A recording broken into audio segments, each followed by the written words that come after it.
So Vikram Goud గారు ఇంకో చర్చ ఏంటంటే సీఎం రేవంత్ రెడ్డితో మీరు చర్చలు జరిపారని చెప్పేసి, అదేవిధంగా ముఖ్యమంత్రి మీ ఇంటికి వచ్చారని చెప్పేసి మిమ్మల్ని పార్టీలోకి ఆహ్వానించారని ఇంకో చర్చ. నిజమే అంటారా? మీరు కాంగ్రెస్ పార్టీలోకి వెళ్ళే అవకాశం ఉందని బయట వార్తలు వస్తున్న పరిస్థితి. ముఖ్యమంత్రి గారు ఏ రోజు మా ఇంటికి రాలేదు. మా నాన్న చనిపోయినప్పుడు ఆయన వచ్చారు. చనిపోయినప్పుడు అందరు వస్తారు. ఆయన కూడా వచ్చారు. ముఖ్యమంత్రి అయినా కానీ కాకముందు కానీ అయినాక కానీ ఆయన ఎప్పుడూ రాలేదు. నేను వెళ్ళా. నేను వెళ్ళిన మాట వాస్తవం. అది కూడా మా నాన్నగారి వర్ధంతి ఇన్విటేషన్ ఇవ్వడానికి వెళ్ళాను. అది కాకుండా స్టాచ్యూ గురించి అడగడానికి వెళ్ళాను. అంతేగాని నాకు ఆయనకి పర్సనల్ రిలేషన్ అంటే ఏదో పార్టీలకు అతీతంగా అన్నా బాగున్నారా అంటే తమ్ముడు బాగున్నావా అనే టైప్ రిలేషన్ ఉంది. అంతేగాని ఏదో వచ్చేసి చేసే అనే అది లేదు. ఓకే. కానీ మీరు కాంగ్రెస్ పార్టీకి వెళ్ళే అవకాశం ఉందనేది బలంగా వినిపిస్తున్న వాదన నిజమే అంటారా? ఖచ్చితంగా నిజమే. కాంగ్రెస్ పార్టీలోనే ఉంటాను. మా నాన్న కాంగ్రెస్ వాది. ఆయన చనిపోయినంతసేపు కాంగ్రెస్ పార్టీ వదిలేదు.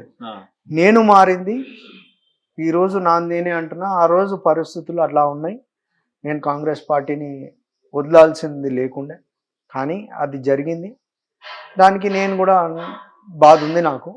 కానీ ఏ రోజు కూడా కాంగ్రెస్ పార్టీని కానీ కాంగ్రెస్ పార్టీలో ఉన్న వ్యక్తులను కానీ నేను విమర్శించడం జరగలేదు. నాకున్న కొంతమంది బ్యాచ్ వల్ల ఆ రోజు మా నాన్నగారు చనిపోయినాక జరిగిన పరిణామాల వల్ల నేను పార్టీని వదిలేయడం జరిగింది. కానీ ఇవాళ కాంగ్రెస్ పార్టీ పవర్లోకి ఉంది కాబట్టి మీరు కాంగ్రెస్ పార్టీకి వచ్చి, ఇప్పుడు కాంగ్రెస్ పార్టీలో పవర్ ఉంది కదా అని నేను వచ్చి ఏ పొజిషన్ అడగట్లేదు కదా. నాకు కాంగ్రెస్ పార్టీ కార్యకర్త లాగానే ఉంచితే కాంగ్రెస్ కార్యకర్త లాగా మిగిలిపోవడానికి రెడీగా ఉన్నా. అంతేగాని నేను ఒక పదవి ఆశించి మాత్రం పార్టీలోకి రావట్లేదు. నేను అడుగుతున్న ఏకైక డిమాండ్ కాంగ్రెస్ పార్టీలోకి వెళ్ళాక అడగబోయేది ఒకటే, మా నాన్నగారి విగ్రహం స్థాపించాలని కోరిక. ఒక కొడుకుగా ఒక బీసీ బిడ్డగా అడగడంలో తప్పు లేదని అనుకుంటున్నా. అది ఇస్తే నాకు మా నాన్నకు మర్యాద ఇచ్చినట్టు సరిపోతుంది. కాంగ్రెస్ పార్టీకి ఆయన చేసిన సేవలకు ఆ మర్యాద ఇస్తే సరిపోతుంది నాకు. అంతేగాని నేను వేరేది ఏం ఆశించాను. కానీ మీరు ఎంపీగా బరిలో ఉంటారని చెప్పేసి ఇంకో చర్చ నిజమే అంటారా? కాంగ్రెస్ పార్టీ నుంచి సికింద్రాబాద్ నేను చెప్పాను కదా సార్, కాంగ్రెస్ పార్టీలో రేపు నన్ను కార్యకర్తగానే ఉంచాలని డిసైడ్ అయితే నేను కార్యకర్త లాగానే మిగిలిపోతా. వాళ్ళు ఏ బాధ్యత ఇచ్చినా మనసు పూర్తిగా 100% ముఖేష్ గౌడ్ కొడుకుగా నా 100% బాధ్యత నేను చేస్తా. గ్రేటర్ హైదరాబాద్లో మళ్ళా కాంగ్రెస్ పార్టీ కంచుకోటగా మారడానికి నా వంతు కృషి.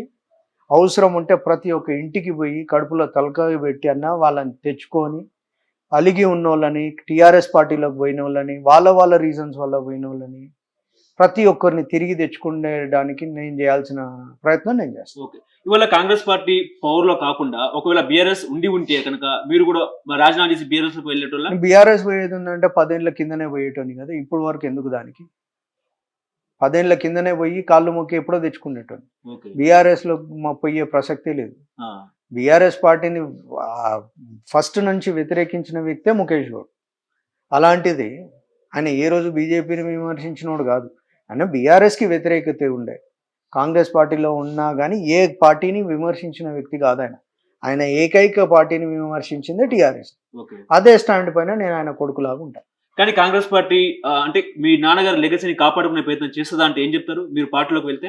కాంగ్రెస్ పార్టీ కాపాడుకుంటుందా లేదా అనేది వదిలేస్తే నేను మాత్రం ఆయన కొడుకులాగా ఆయన లెగసీని కాపాడే ప్రయత్నం 100% చేస్తా.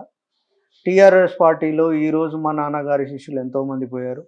వాళ్ళని తిరిగి తీయడానికి ప్రయత్నిస్తా. గ్రేటర్ హైదరాబాద్లో బీజేపీలో పోయిన వాళ్ళు ఉన్నారు. ఇష్టం లేకుండా కొన్ని అంటే ఒక్కోసారి సోర్సెస్, ఇన్కమ్ సోర్స్ అని అదని ఇదని ఒక పవర్ గురించి అని బాధపడి పోయిన వాళ్ళు ఉన్నారు. మర్యాద దొరకకపోయిన వాళ్ళు ఉన్నారు. వాళ్ళందరూ కూడా నేనే పోయి ప్రతి ఒక్కరిని కన్విన్స్ చేసి ఈ పార్టీలో మళ్ళీ తిరిగి తీసుకొని రావడానికి ప్రయత్నం చేస్తాను. ఇప్పుడు కిషన్ రెడ్డి లేకపోతే బండి సంజయ్ మీ ఇంటికి వచ్చి మీతో చర్చలు జరిపితే మళ్ళీ పునరాలోచనలో పడతారా? చర్చలు ఏమని జరుపుతారు? మేము కార్యకర్తలకు అన్యాయం చేస్తున్నామయ్యా, మీకు మంచి రోజులు ఉంటాయి అని మాత్రం తప్ప వీళ్ళు ఏం చెప్పడానికి లేదు కదా. అంటే పార్లమెంట్ ఎన్నికలు ఇలాంటి షాక్లు ఇవ్వడం, పార్లమెంట్ ఎలక్షన్స్ ఉన్నాయి, మళ్ళీ జిహెచ్ఎంసీ ఎలక్షన్స్ కూడా ఉన్నాయి. ఇవన్నీ వస్తూనే ఉంటాయి. ఎలక్షన్స్ అనేది ప్రాసెస్. ప్రతి 6 నెలలకు ఏదో ఒక ఎలక్షన్ వస్తూ ఉంటుంది. మనిషి అనేటోడు పార్టీ బతకాలా, పార్టీలో ఉన్న కార్యకర్తలు బతకాలా అని కోరుకోవాలి. మేం బతకాలా మేము మాత్రమే బతకాలా అనుకునేటోళ్ళు వచ్చి మాట్లాడినా ఏం ఫరక్ పడదు. అంటే గ్రేటర్ హైదరాబాద్ లో మీలాంటి యువకుడిని అంటే యువ నాయకుడిని బీజేపీ కాపాడుకోలేకపోవడం అనేది బీజేపీకి ఇబ్బంది కాదంటారా? సార్ అది వాళ్ళకి బీజేపీ పార్టీలో ఉన్న నాయకులకు ఆ, వీళ్ళెవరు, వీళ్ళు ఏం చేస్తారు, వీళ్ళతో ఏం జరుగుతుంది, అంటే మీ దగ్గర అర్ధబలం లేదా, అంగబలం లేదా, ఏ బలం లేదంటారు? మరి ఏ బలం లేదు, ఏ బలం లేదు, అందుకే వదిలేసుకుంటున్నాం. ఓకే. కాపాడుకోవాలనే కోరిక లేదు. నేననేది ఒక్కొన్ని విషయం కాదు. ఇప్పుడు నేను పోయాగా ఢిల్లీ వెళ్ళారా? ఈ మధ్యకాలంలో ఢిల్లీ వెళ్ళారా మీరు? నేను రెగ్యులర్గా వెళ్తూ ఉంటాను. ఓకే. ఢిల్లీ పెద్దలతో కలిసారా? బీజేపీ ఢిల్లీ పెద్దలతో ఏమైనా కలిసారా? బీజేపీలో ఢిల్లీ పెద్దలు పాపం వాళ్ళు వీళ్ళు చెప్పిన సోది వినడం తప్ప వాళ్ళకి ఏం లేదు. వీళ్ళు చెప్పే స్టోరీ తప్ప వాళ్ళకి ఏం నిజాలు తెలియదు. ఓకే. వీళ్ళు ఏం చెప్తే అదే చెప్పాక కొంతమంది ఉన్నారు ఆడ డిస్ట్ బొమ్మలు లేక పార్టీ ఆఫీస్ లో, వాళ్ళు రాసి వాళ్ళు రాసి ఇచ్చింది పాపం వాళ్ళు నమ్మేయడం తప్ప ఇంకేం లేదు.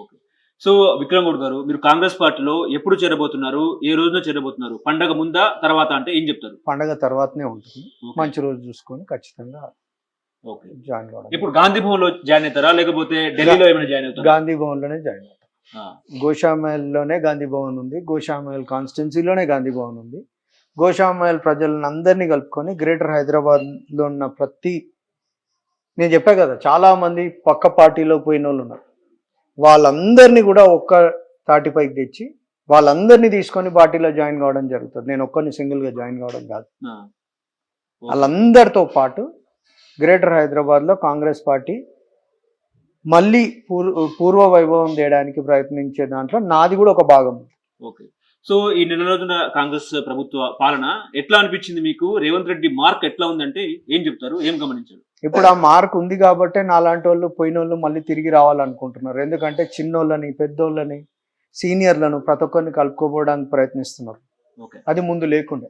అంటే గ్రేటర్ హైదరాబాద్ లో కాంగ్రెస్ పార్టీకి ఆశించినంత ఫలితం రాలేదు కాబట్టి మీతో చర్చించి మిమ్మల్ని కాంగ్రెస్ పార్టీలోకి తీసుకొస్తే ఇంకా బలంగా ఉంటామనే ధీమా కాంగ్రెస్ పార్టీ వ్యక్తం చేస్తుందా అంటే ఏం చెప్తారు? నిజమేనా? కాంగ్రెస్ పార్టీలో మా నాన్నగారికి కొత్తగా పేరు తెచ్చి ఆయన బలం గురించి, ఆయన ఫ్యామిలీ గురించి చెప్పుకునే అవసరం లేదు. కాంగ్రెస్ పార్టీలో ఈరోజు ప్రతి ఒక్కరిని కలుపుకోబోయే వ్యక్తి కావాలి. దానికి నా రోల్ తీసుకోవడానికి నేను రెడీగా ఉన్నా, ఒకవేళ అవకాశం ఇస్తే. లేకున్నా నా వంతు ప్రయత్నం, నేను ఎక్కడ నాకు ఏ బాధ్యత ఇస్తే నేను అది చేస్తాను. సో విక్రమ్ గౌడ్ గారు, మిమ్మల్ని గోషామహల్ ప్రజలు కాంగ్రెస్ పార్టీలో ఎట్లా చూస్తారని అనుకోవచ్చు? ఎంపీగానా లేకపోతే ఎట్లా, ఏ లీడర్ గా మిమ్మల్ని చూడొచ్చు? ముఖేష్ అన్న కొడుకులాగా చూస్తారు, అదే నాకు అన్నిటికంటే పెద్ద పవర్. ముఖేష్ అన్న కొడుకులాగా చూస్తారు. కాంగ్రెస్ పార్టీకి లాయలిస్టులు ఉన్న ప్రతి ఒక్కరు ముఖేష్ అన్న కొడుకు అంటే ఇష్టపడతారు. అంతెందుకు బీజేపీలో ఈరోజు నేను బీజేపీ పార్టీ వదిలేసిపోయినా అక్కడున్న వ్యక్తులు నన్ను తిట్టరు, కొంతమంది లీడర్లు తప్ప. కార్యకర్తలు ఎవరు కూడా నన్ను విమర్శించే పరిస్థితి లేదు. ఎందుకంటే కార్యకర్త బీజేపీకి you should respect them, because వాళ్ళ వల్లే ఈరోజు ఆ పార్టీ ఈడి వరకు వచ్చింది. ఇప్పుడు చాలా మంది కాంగ్రెస్ పార్టీ అంటేనే రెడ్ల కాంగ్రెస్ అని చెప్తారు. మరి బీసీ నాయకుడుగా మీకు ఎలాంటి స్థానం లభిస్తుందంటే ఏం చెప్తారు? బీసీ నాయకులకి ఎప్పుడు పెద్దపీట వేసిందే కాంగ్రెస్ పార్టీ. మా నాన్నగారు ఈరోజు బీసీ నాయకుడిగా ఎదగడానికి కారణమే కాంగ్రెస్ పార్టీ ఇచ్చిన అవకాశం. ఈరోజు పొన్నం ప్రభాకర్ అనే వ్యక్తికి బీసీ కులానికి చెందిన వ్యక్తి, గౌడ బిడ్డ, ఆయన కూడా బీసీఏ. ఈరోజు గ్రేటర్ హైదరాబాద్ అనే మెయిన్ పార్ట్ ఆయన చేతికి ఇచ్చారంటే ఇంకా దానికంటే ఎక్కువ ఇంపార్టెన్స్ ఎవరు ఇస్తారు? ఏదో జిల్లా ఇచ్చింది కాకుండా ఒక బీసీ నాయకునికి గ్రేటర్ హైదరాబాద్ ఇచ్చారు. హైదరాబాదే గుండెకాయ తెలంగాణ, ఇక్కడ నుంచే అంతా. అలాంటి దానికి మీరు ఇన్ఛార్జ్ ఇచ్చారంటే, ఇన్ఛార్జ్ చేశారంటే దాన్ని ఎంత ఇంపార్టెన్స్ ఇచ్చారు బీసీలకు అనేది అర్థం. సో కాంగ్రెస్ పార్టీ 6 గ్యారంటీ స్కీమ్లు మీకు నచ్చిందా? నచ్చి జాయిన్ అయ్యారా? సరే, ఇప్పుడు స్కీమ్లు అన్నీ వచ్చేసాయి, ఇప్పుడు దాన్ని ఇంప్లిమెంటేషన్ చేసేవి అవసరం ఉంది. ఇంప్లిమెంటేషన్ 50% చేసినా కాంగ్రెస్ పార్టీకి ఆపేవాళ్ళు ఉండరు. 100% చేసే అవసరం అనేది కాదు. 50% చేసినా కాంగ్రెస్ పార్టీని 10 ఏళ్ళు ఎవరు పవర్లో దించలేరు. కానీ మీరు అనుకున్నారా కాంగ్రెస్ పార్టీ పవర్లోకి వస్తుంది, రేవంత్ రెడ్డి సీఎం అవుతారని మీరు అనుకున్నారా? రేవంత్ రెడ్డి గారు ముఖ్యమంత్రి అవుతారని ఇప్పుడు కాదు, ఆయన వచ్చిన టైంలో, ఆయన పార్టీ జాయిన్ అయిన టైంలో ఫస్ట్ నమ్మిన వ్యక్తులలో మా ఫ్యామిలీ ఒకటి. మీరు అప్పుడే వస్తే బాగుండేది కదా. అప్పుడు వస్తే పవర్ కోసం వచ్చినాం అనుకుంటారు. ఇప్పుడు కూడా మేము పవర్ కోసం రావట్లేదు కదా. నేను పెట్టిన ఏకైక కండిషన్, అడిగే ఏకైక రిక్వెస్ట్ మా నాన్నగారి స్టాచ్యూ. ఓకే.